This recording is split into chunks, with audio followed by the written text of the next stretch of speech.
What's going on, everyone? My name is Brian Good here with Odds Checker, and you saw me earlier this week a little bit talking to some guys from Unibet, talking about the Super Bowl. Today, I'm joined by my friend and colleague from across the pond, Sam Farley. How are we doing today, Sam? Yeah, I'm doing well. I'm looking forward to Sunday, looking forward to the big game, and hopefully winning some prop bets. Yeah, exactly. So Sam and I are going to break down some prop bets. Some of the weirder ones. We got two normal ones and a few of the more out there novelty prop bets. So let's get started with where the game's going to start, coin toss. What do you like here, Sam? Well, there's an old saying, tails never fails. It's got to be done. And I think if you take a look at our grids, you can see that FoxBet have outdone themselves. They've gone for plus 100 either side of the coin. So I think definitely go to FoxBet, go for tails. I think historically it's been on quite a good run as well, so definitely go for that one. Yeah, I'm going the same way. Tails never fails. I think I bet it every year. I think I have it right here. Tails is hit 29, or sorry, they're 29 and 25 in the 55 Super Bowls, and it's been 6 of the last 7. So they're on a little bit of a hot streak too. So I'm going with tails. Another one of these prop bets that has been really popular over the last couple of years, and one I know you have a passion about here is the Gatorade color. I'm going to be boring and go orange. My main thought is that Kansas City won last year and Kansas City was orange, but I know you're a little bit more passionate about it. Why don't you tell me which way you're going here? No, come on. This is one of the most fun props that we have. We're not going for orange. So I've got a couple of stats for you that are kind of interesting. Over the past 10 Super Bowls, we've seen orange 5 times. So some people would look at that and say we're going to see orange again. Others, such as myself, are saying no, it's not going to be orange again, please. It's been a long time since we saw clear. That's all I'm going to say. Clear has only happened 4 times in the history of the Super Bowl, weirdly in a row actually, Super Bowl 39, 40, 41 and 42. So it's due a comeback. I think we are due a comeback. And the last few years, like I said, lots of orange. We've seen blue. I think the Eagles had yellow, if I remember as well. Yeah. But it's going to be clear for me. I think you get a really, really nice price on clear as well on the odds checker grids, plus 550. I mean, get to BetMGM, hand the money over. I'm clear all day. We're going for clear. Clear's due. Oh, it's got to be done. You want orange. Orange is plus 150. I mean, Come on, Brian. You've got plus 150. It's not worth it. I just, I told you I'm going to be boring on this one. They won last year. They went orange. Good luck for them. I gotta think that it's coming again. Okay, well, we'll agree to disagree on that one. What's next? The next one we're talking about is one that you brought to my attention and one that I saw over at DraftKings. Is this jersey number prop, which I think is kind of cool. So it is the jersey number of the first touchdown scorer to be over 24.5 or under 24.5. I'm going to ride the over. And I think for a long time when wide receivers had numbers in the 80s, this would have definitely been over. And now it's a little bit more of a toss up, but I do like the fact that both these teams rely on their tight ends so heavily. Gronk and Kelsey, obviously numbers in the 80s. Then you have Darrell Williams, LeGarrette Blount, all the running backs on Tampa actually over 24.5. So I just think that value with the did you say LeGarrette Blount? Leonard Fournette, LeGarrette Blount. I'm stuck 5 years in the past. Yeah, Leonard Fournette. All those guys are over 24.5. So I'm just going to go with over, and I think that's a good one. Okay, well, I'm coincidentally going on the under. So let me tell you a little bit about the reason why. One, and put simply, I think the Chiefs are more likely to score first, given them being favourites, despite being historically quite slow starters. Tyreek Hill, 10. Demarcus Robinson, if he plays, 11. Sammy Watkins, 14. Mahomes, 15. Hardman, 17. I mean, that there is enough before we even start looking at the Bucks. But seeing as I'm here, I may as well give you a couple of those. Scotty Miller, Brady does love that kind of little scrappy, fast guy. So he could be one to look out for. Brady himself, 12, obviously. Mike Evans and Chris Godwin, 13 and 14, respectively. Tyler Johnson, you got the rookie at 18.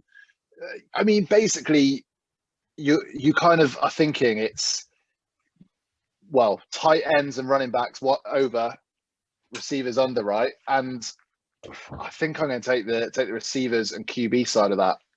Yeah, I'm basically betting on it being tight ends or running backs here. So yeah, I mean, I like the value with a plunge for the first touchdown like that. But like I said, I think when wide receivers were in the 80s, this was a little bit more of a one-sided affair. Now it's more of a toss-up. This is another one. Another one I found on DraftKings here, and one that I like a lot is something they're calling the Fat Man touchdown, which is any offensive lineman or defensive lineman to score a touchdown. And I'm absolutely hammering this for yes. I think this is not only do we get these, it's 8-1. I like that. So the value's there. Not only do we always get, these trick plays in the Super Bowl, but you're also getting the value here with defensive linemen to score a touchdown, which can happen on defense or offense. So we've seen earlier this year the Chiefs threw to Eric Fisher. Obviously, Eric Fisher's not going to be playing today. On Sunday. But that is in their repertoire. That's something that they have done in the past and can do.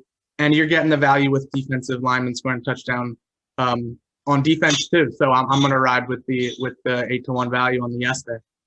I love that, Brian. They've done that before to, I think, Dontari Poe back in the day. They do love that big guy scoring routine. And like you said, you get the defensive players as well. And let's just talk about very quickly that Bucks interior line is scary. You got Sue, you got Vea. I mean, those guys, you could see a fumble, a scoop and score. I love that. 8-1, great value, I think. Yeah, I agree. Last one, which is one that you're pretty passionate about here, is Super Bowl MVP. I'm going to let you kick it off here. Why don't you give us a breakdown of what you think is going to happen? Okay, Super Bowl MVP. Put simply, I think Brian's going to go the other way in a minute, but put simply, I don't think there's any value on the quarterbacks. It likely will be a quarterback, but if you think I'm going to bet on Mahomes at like even money or something, get out of town. I'm not interested in that. I am going to bet. I'm swinging for the fences. I'm going for a defensive player. And actually, incidentally, Oddschecker's 5 most backed players for the Super Bowl MVP market since the Super Bowl was decided, 3 of them are Buccaneers defensive players and the others are Brady and Mahomes. And I think this is spot on. But for me, it's Jason Pierre-Paul. The guy is a monster. The interior guys in the Bucs do so much work. He's left one-on-one all the time. He's a sack machine. You only need to turn that into a kind of forced fumble recovery, take it to the house, whatever. And I think he's looking so good. He was 150-1 a couple of days ago. It's already into 85-1. It's slowly coming down, but I still think that's great value. I think that's William Hill. I think that's just a great bet because ultimately, I think if the Bucs win, Brady hasn't looked fantastic in the playoffs.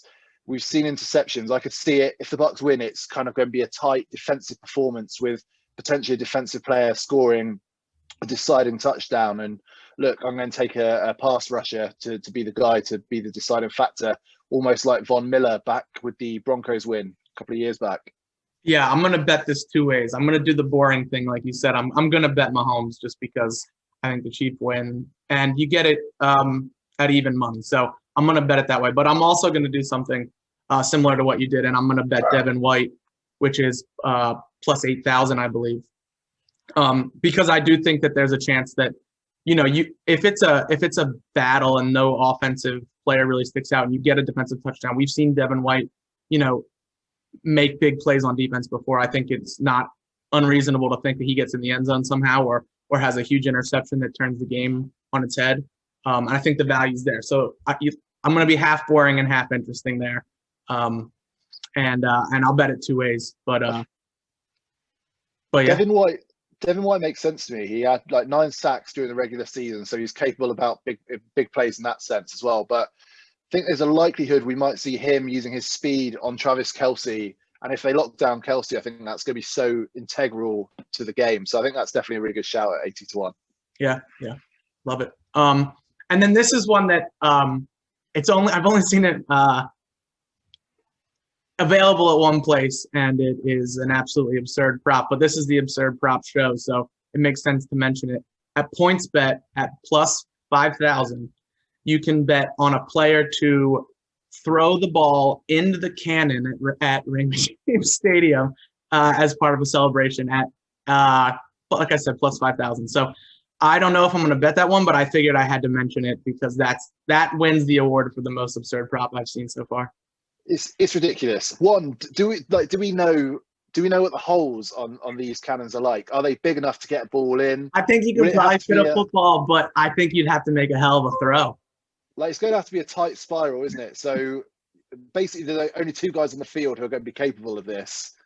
I can't see Tom Brady doing that. Well, if Mahomes gets in and launches the football into the cannon, I think Twitter's going to explode. So, but yeah, that wins the award for the most interesting prop I've seen so far. Love it. Well, yeah, that's it for us. That was our kind of novelty prop breakdown. You can find a million other different breakdowns on OddsChecker, and Sam and I will be back on the site all week. So we look forward to seeing you there.